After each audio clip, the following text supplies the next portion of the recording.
Okay, so simple message. Today I'm actually coming to you as a messenger. Because I have an information that has been given to me by some event promoters abroad, and I want to share that with you here on Summit Flex TV. Because I want to do it quick, I did not want to involve anybody, decided to go solo on this one. And beyond the message that I want to send to you from some event promoters abroad onto the platform, I know Stonebwoy has also shared something about the cedi coin. He said something about the cedi coin because yesterday during the agenda that is on Showbiz Daily, we talked about it. We talked about how the Bank of Ghana sent a message out to the general public that everybody should be cautious of what is happening. They actually cautioned the general public that if you are following the cedi coin here and there and you are making any effort to go and invest, then you should know that you are going to invest at your own risk, because Bank of Ghana has not certified any company like that. Even Ghana as a country has not even registered any company like that to operate. So you go invest at your own risk. Ever since that thing came out, some of us were expecting Stonebwoy to be quick to respond, and truly, he has responded. I want to read exactly what he wrote or what he tweeted, so you guys can also get to know that finally Stonebwoy has responded. Now he said, "For the avoidance of doubt, I'm not an ambassador for cedi coin. I'm not associated with the product, nor have I been rewarded to promote it. The developing world of NFTs,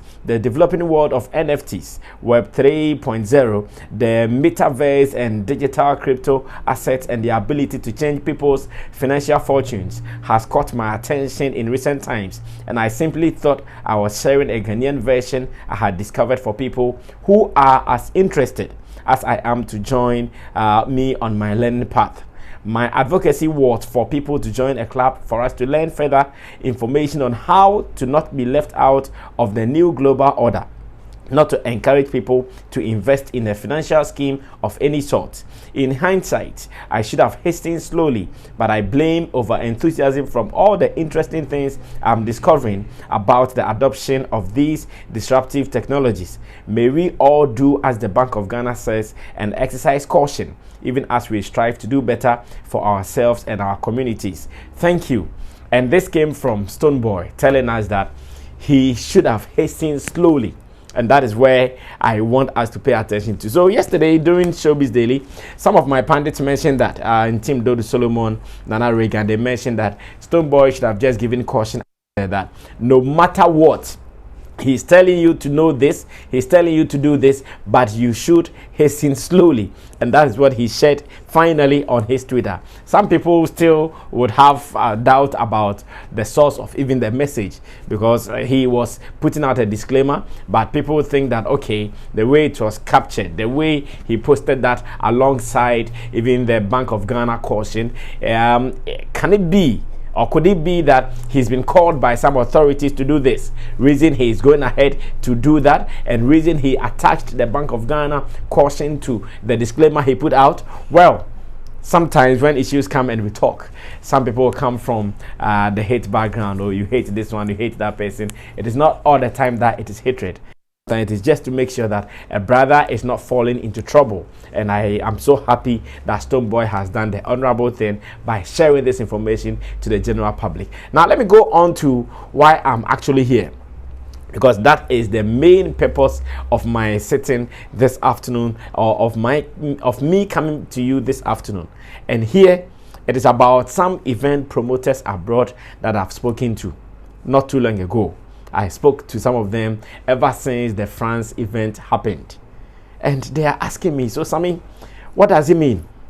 Over the years, we have carried Ghanaian artists, in fact, good numbers, not 2, not 3. Sometimes we carry like 5, sometimes even more than 5.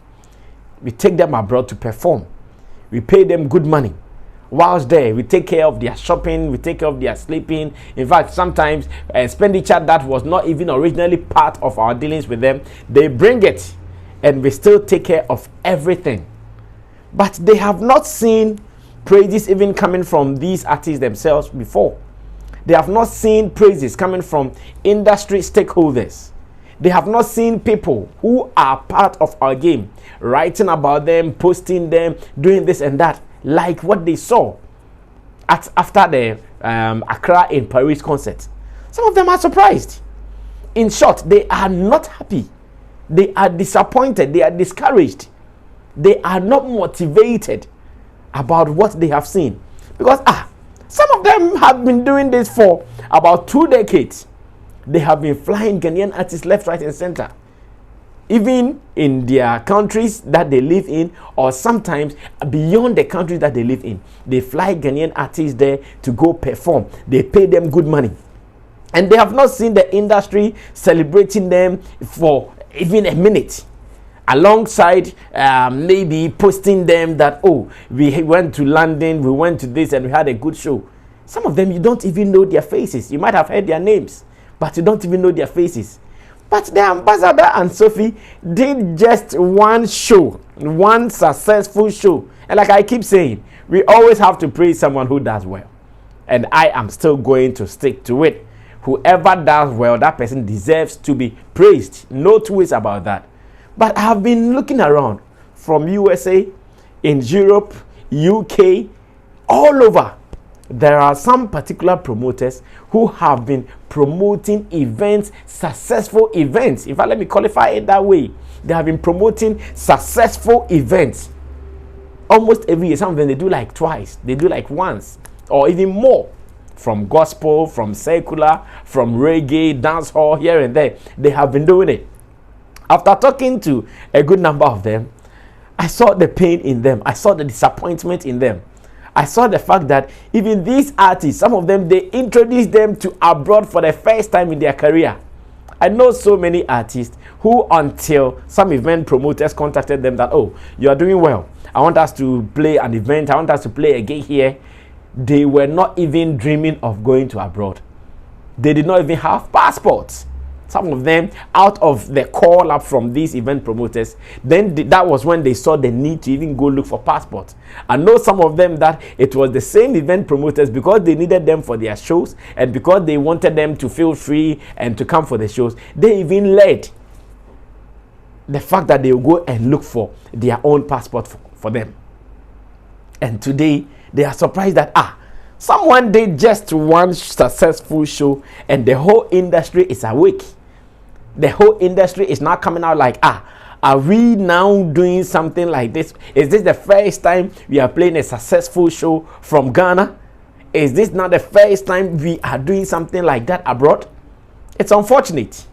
They called me and they asked me questions that, Sammy, your industry, is that how you operate? We have been doing this. We've not seen anybody singing our praises. We've not seen anybody saying thank you to us after the shows. Some of these artists, you go there even sometimes with your family. You go there with your wives, with your girlfriends. They take care of you, pay for your tickets, give you accommodation, give you to eat, give you money to do shopping beyond your charges. You don't play the shows for them for free. Nobody has ever played these shows for these guys for free. You do it, and it's business. They don't have any problem. They were ready. They came for negotiations. So whatever that was agreed, that was what was paid to you. And it is the same thing you guys did for the France show. And almost all of them, after the show, we've seen tweets, we've seen posts from these artists saying thank you to and Sophie. It is good. It is good to show appreciation. But they are asking me to ask you that, when you also come for their shows, when they pay you monies to come for their shows, when they fly you and your family and your managers abroad to go play, when you guys come back, do you tweet to say thank you to them? When you guys come back, do you post their photos to praise them for how they treated you? When you guys come back, do you post to appreciate them for the wonderful promotions they did for you? Some of them even go beyond to give you interviews, to give you some promotional platforms, just to make sure the brands will look good. To be frank, it's unfortunate I cannot disclose who I spoke with. It is unfortunate I cannot talk about who was part of the conversation. But all that I can say is most of them are highly discouraged and highly demotivated. Because the fact is that they have not even been making profit for some years now. Ever since the world became some way, they have not been making profit. Sometimes they don't even break even. But every year they put in their monies to do this event for you. From UK, US, Europe, everywhere. They do this event for you. Most of them, you guys benefit more because to you, you'll be paid. Some of your family members who were not even having visas, they will make sure they process their visas, pay for their visa fees, and fly them to the prospective countries. You have not come back to say thank you to them before. And it is out there. Let's see. We can check. We can go back to say the last 5 years or 10 years to see those who have played gigs abroad. When they came back, did they tweet to say thank you to the promoters? Did they tweet or did they post them? When I got a call, personally, I was a little sad because maybe I'm even a corporate, because some of these guys went abroad, came back, we led the discussions or the negotiations, they came back and we did not even say thank you to them. So personally, I was even ashamed when the question was put to me. I was sad when the question was put to me.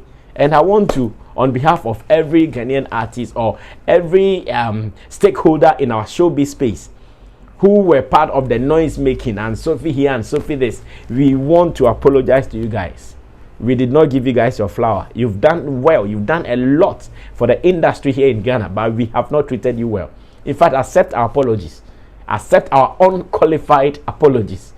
And I believe that in the right time, when you guys are ready to talk, we still give you the platforms. Feel free, vent out your anger, vent out your frustration, what artists take you guys through. Yet every time you do shows with them, what artists take you guys through. Yet every time you are calling them, still bringing them together for us to do this. Guys, we are sorry.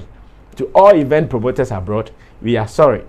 We surely give you your flower. And on this note, Sammy Flex TV, myself and my people, we are giving you guys your flower. You deserve it. Just take it and forgive us. I'm sure this will not happen again. We've learned our errors, we've learned our mistakes. This came to you from my studio, Sammy Flex TV. Decided to sit on my desk to do this for you because as a trained journalist, I have been trained that I have been taught that you can file a report from anywhere. You don't need all your gadgets to file a report. So today, I decided to come to you solo this way. My name is Sammy Flex. Thanks for watching. We'll be back in the evening at 8:30 p.m. with Showbiz Daily. Remember, we are still going to delve deeper in some of the issues I've mentioned here when time permits us. Until then, be good because I am always good. We're out.